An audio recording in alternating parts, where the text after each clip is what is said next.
পিলখানা হত্যাকাণ্ডে শহীদদের স্মরণে ২৫ ফেব্রুয়ারি সেনাপ্রধান ওয়াকারুজ্জামান সবাইকে এক থাকার আহ্বান জানিয়ে বলেছিলেন, আমি আপনাদের সতর্ক করে দিচ্ছি, পরে বলতে পারবেন না সতর্ক করিনি।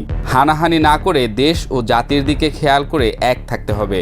যদি নিজেরা কাদা ছোড়াছুড়ি করেন, দেশ ও জাতির সার্বভৌমত্ব বিপন্ন হবে। আমি আপনাদের সতর্ক করে দিচ্ছি, পরে বলবেন যে আমি সতর্ক করিনি। আমি আপনাদের সতর্ক করে দিচ্ছি, আপনারা যদি নিজেদের মধ্যে ভেদাভেদ খুলে একসাথে কাজ না করতে পারেন, নিজেরা যদি কাদা ছোড়াছুড়ি করেন, মারামারি কাটাকাটি করেন, এই দেশ এবং জাতির স্বাধীনতা সার্বভৌমত্ব বিপন্ন হবে।